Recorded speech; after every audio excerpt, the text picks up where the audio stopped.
رحمت عالم نور مجسم صلی اللہ علیہ وسلم نے ارشاد فرمایا وہ گھر اب میں آپ کو دنیاوی کامیابی حاصل کرنے کے لیے، چاہے وہ تعلیم کی کامیابی ہو، چاہے وہ تجارت کی کامیابی ہو، چاہے کسی اعتبار کی بھی، اگر آپ دنیا کے اندر کامیابی حاصل کرنا چاہتے ہیں تو آپ کو چند چیزوں کو اپنانا پڑے گا، جسے اپنانے کا قرآن و احادیث کے اندر اللہ اور اس کے رسول جل جلالہ وصلی اللہ علیہ وسلم نے حکم عطا فرمایا۔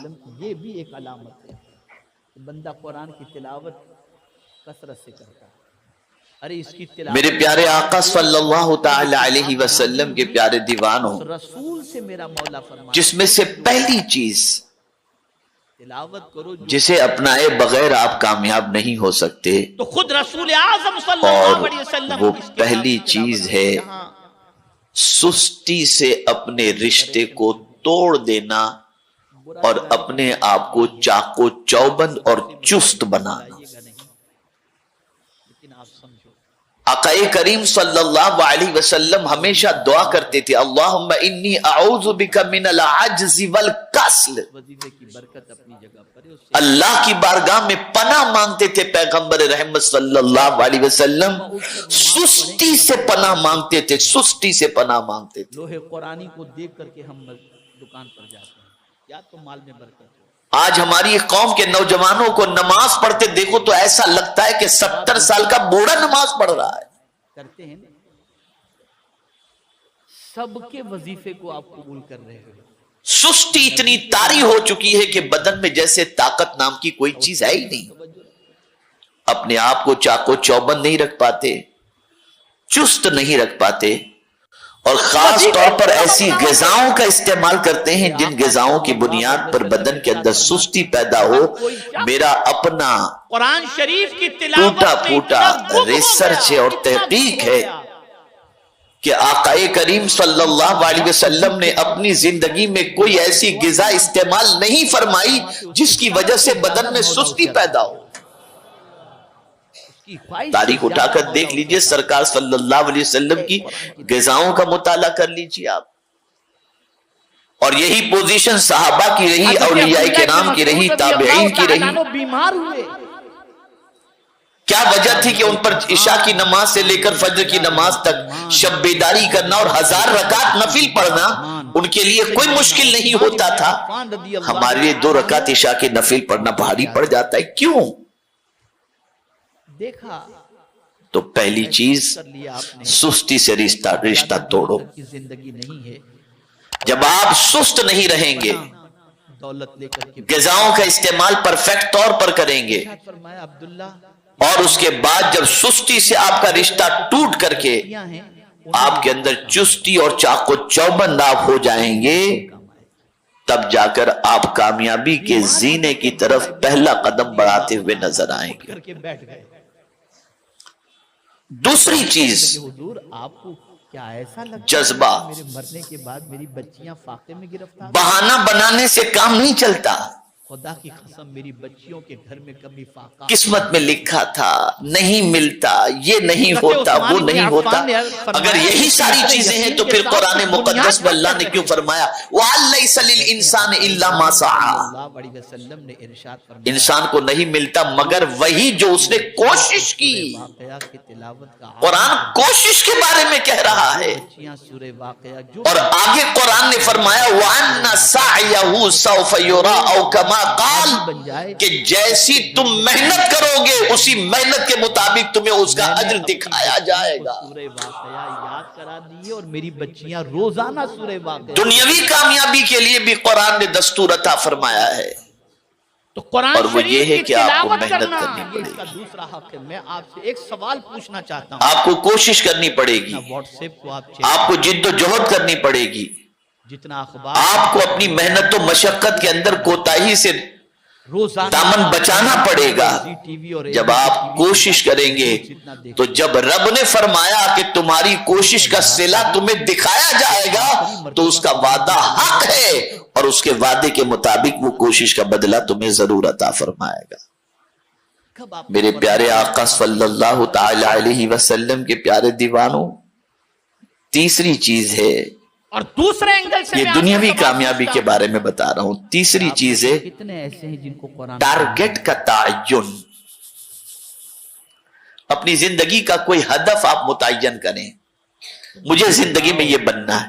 جس کتاب سے آپ کا تعلق اتنا آپ نے اگر ٹارگٹ متعین کر لیا نہیں آتا، پھر اور آپ اس ٹارگٹ کے اوپر فوکس کر رہے ہیں اور اس ٹارگٹ کے سلسلے میں آپ تگودو کر رہے ہیں، محنت کر رہے ہیں، اور اس ٹارگٹ کو اچیو کرنے کے لیے جو راہیں جائز اختیار کرنی ہیں، ان جائز راہوں کو آپ اگر اختیار کریں گے تو آپ اس تو اللہ کا وعدہ حق ہے کہ آپ اپنے مقصد کے اندر کامیابی اور کامرانی حاصل کر لیں گے۔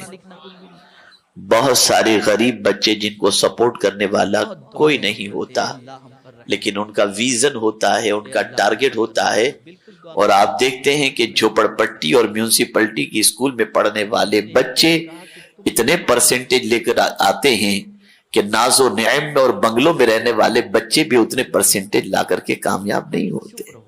وجہ کیا ہے؟ ٹارگٹ، ہدف۔ مسلمانوں کا ہدف کیا ہے؟ نوجوانوں کا ہدف کیا ہے؟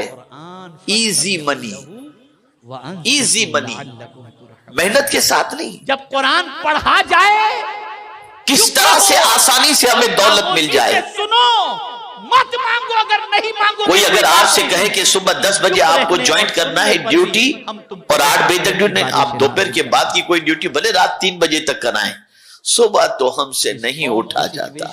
یہ حال ہے ہمارا۔ سننا بھی اچھا نہ لگتا ہو، پڑھنا بھی اچھا نہ لگتا ہو، اور بڑی معذرت کے ساتھ ایک اور بات عرض کروں، کیسے گامزن ہو سکتی ہے؟ تو قرآن کی تلاوت، وہ بچے جو خاص طور پر نفل نماز کا بھی اہتمام نہیں کرتے، چاہے وہ ظہر کی ہو، چاہے مغرب کی ہو، چاہے عشاء کی ہو، ایک ایک حق پر جب کسی کے یہاں ملازم بن کر کے جاتے ہیں لیکن میں تھوڑا سا تو 2 رکعت ظہر کی نفل کی بجائے نفل کے ساتھ ساتھ اور 4 رکعت نفل پڑھنے لگ جاتے ہیں، اور سیٹ کہتا ہے تاخیر کیوں ہوئی؟ نماز میں تھا۔ قرآن شریف کا تیسرا حق یہ ہے کہ اس پر عمل کرو۔ نوکری کرتے وقت آپ کو نفل یاد آتی ہے، اور نوکری چھوڑ گئی یا جاب پر نہیں ہو تو نفل یاد نہیں آتی آپ کو۔ کرو، باقی آیتوں کے بارے میں کہ معاذ اللہ مولانا، یہ ساری چیزیں آج ہماری تباہی اور بربادی کا سبب ہیں۔ یہ نہیں۔ زندگی میں کبھی اس بات کو ذہن کے اندر محفوظ کر لو کہ اللہ عز و جل کوشش کرنے والے کی کوشش کو کبھی رائے گاں نہیں فرماتا۔ اسے ذہن کے اندر رکھو۔ ایک طرف اتباع حضور کی کرنے پر ہدایت کے بارے میں فرمایا گیا، اور ایک طرف آپ کو اس کے لیے سیکریفائس، قربانی دینی پڑے گی، محنت کرنی پڑے گی، مشقت کرنی پڑے گی، کھپانا پڑے گا اپنے آپ کو۔ دنیا میں جتنے بھی کامیاب انسان تعلیمی اعتبار سے، ریسرچ کے اعتبار سے، دنیاوی اعتبار سے آپ کو نظر آئیں گے تو وہ سارے کامیاب انسانوں کے پیچھے ان کی اپنی ذاتی محنت بھی آپ کو نظر آئے گی، قربانیاں بھی نظر آئیں گی، سیکریفائس بھی نظر آئے، سب کچھ آپ کو نظر آئے گا، تب جا کر وہ کامیابی۔ اگر اس میں اکے دکے کوئی ایسے ڈانسر بانسر آپ کو کامیاب نظر آ جائیں تو آپ سوچیں یہ دیکھو اس کے پاس تو اتنا ہے، لا حول ولا قوت، آپ کی نظر ادھر ہی جا رہی ہے۔ 7 8 10 احکام سے زیادہ یا تعلیمی اعتبار سے کیوں نہیں دیکھتے آپ؟ پر عمل ہو ہی نہیں، دنیاوی اعتبار سے کیوں نہیں دیکھتے آپ؟ بس کی کچھ چیزیں ہیں۔ آج مسلمان کی سب سے بڑی ذمہ داری ہے کہ آج کا مسلمان تعلیمی اعتبار سے، اخلاقی اعتبار سے، معاشی اعتبار سے، کاروباری اعتبار سے اتنی محنت کرے، اتنی محنت کرے کہ وہ ایسا دینے والا بن جائے کہ اس کے ہاتھوں سے کئی لوگوں کے گھر چلتے ہوئے دکھائی دینے چاہیے۔ ھذا کتاب انزلناہ مبارک فاتبعوہ، یہ ضروری ہے آج کے دور کے اندر۔ آج میں ایسے بہت سارے نوجوانوں کو جانتا ہوں اتباع کسے کہتے ہیں اس کو بھی سمجھو۔ جن نوجوانوں نے اسکیلز کے ذریعے چھوٹے چھوٹے کورس کرنے کے بعد آج ماشاءاللہ بہترین کما رہے ہیں اور اپنی زندگی گزار رہے ہیں، لیکن بہت محنت کر رہے ہیں، بے پناہ محنت کر رہے ہیں، بے پناہ مشقت کر رہے ہیں۔ ہمارے نوجوانوں کو سب سے پہلے سستی سے رشتہ توڑنا پڑے گا. قسمت کا بہانہ نہ بناؤ, سپورٹ کا بہانہ نہ بناؤ. کیا اللہ سے بڑھ کر بھی کوئی کسی کا سپورٹ کرنے والا ہے؟ وہ قادر مطلق اپنے بندوں کو ضائع نہیں فرماتا. شرط یہ ہے بندہ محنت کرے, وہ کرم کی بارشیں نازل فرمائے گا. محنت کرو, بنو کچھ. بہت ہماری غلط پہچان پوری دنیا میں بن چکی ہے. میں صرف ملک کی بات نہیں کرتا, ملک کے باہر بھی آپ چلے جائیے تو ہماری آئیڈینٹی اتنی خراب بن چکی ہے, اتنی خراب بن چکی ہے, اتنی خراب بن چکی ہے کہ میں جس کا تذکرہ کرنے کا یہاں پر تذکرہ کرنا جس کا مناسب نہیں سمجھتا. آپ دنیاوی کامیابی بھی حاصل کرو, تجارت میں ٹاپ پر جاؤ, بڑے بزنس مین بن جاؤ, آپ بڑے کاروباری بن جاؤ آپ. اور آج میں ایسے کاروباری لوگوں کو جانتا ہوں جو حلال, دیانتداری, سچائی اور محنت و مشقت کے ساتھ تجارت کرنے کی بنیاد پر آج بڑے اونچے مقام پر تجارت کے میدان کے اندر وہ فائز نظر آ رہے ہیں. تو دنیا کی کامیابی حاصل کرنا ہو تو یہ دنیاوی کوششیں ہیں, یہ دنیاوی کوششیں. سستی سے رشتہ توڑو, ٹارگٹ کا تعین کرو, اسے اچیو کرنے کی کوشش کرو, کام پر پورا فوکس دو. یہ نہیں کہ دوست آ گیا تو باتوں میں لگے, گراگ چلا گیا اور ہم باتوں میں لگے ہوئے. نہیں, فوکس دو, تجارت پر فوکس کرو, آپ محنت و مشقت کرو. جن کی طاقت کا عالم یہ, آپ ٹائم پاس کریں گے تو کبھی ترقی نہیں کر سکتے. تو یہ آپ کے لیے بے پناہ. جاب کر رہے ہیں آپ تو جہاں جاب کر رہے ہیں وہاں ٹائم میں خیانت نہ کریں بلکہ ٹائم کی پابندی کریں, تاکہ آپ کی وجہ سے کئی اور مسلمان جو کوئی فن میں ماہر نہیں اور بے روزگار ہے, ان کے لیے آپ کو دیکھ کر دوسرا کہے کہ آپ جیسا کوئی اور لڑکا ہو تو ہمیں دیجیے گا, تاکہ ہمارے یہاں بھی ایسے نیک بندے کی ضرورت ہے. یہ نہیں کہ بھئی ایسا بندہ ہم کو اب نہیں چاہیے, بھیجیے گا مت آپ ہمارے یہاں. اور الحمدللہ ایسے بچے ہیں ہمارے پاس جن کو جہاں لگایا گیا تو جن کی وجہ سے کئی اور بچوں کو بھی ان جگہوں پر کام کرنے کی سعادت بھی نصیب ہوئی اور موقع بھی نصیب ہوا. تو یہ 2-3 چیزیں تھی, وقت کم ہے اس پر میں زیادہ, بس 3 چیزوں کو ذہن میں رکھیں. سستی سے رشتہ توڑیے, ٹارگٹ کو فوکس کیجئے, ٹارگٹ متعین کیجئے اور اس کے پیچھے محنت و مشقت کیجئے. اللہ کا وعدہ حق ہے, اللہ تعالیٰ کامیابی عطا فرمائے گا. جب بھی قرآن کی کسی آیت پر عمل کی بات آئے گی نا, سننے کے بعد ارے یار بہت ڈیفیکلٹ ہے, نقصان ہو جائے گا, معاذ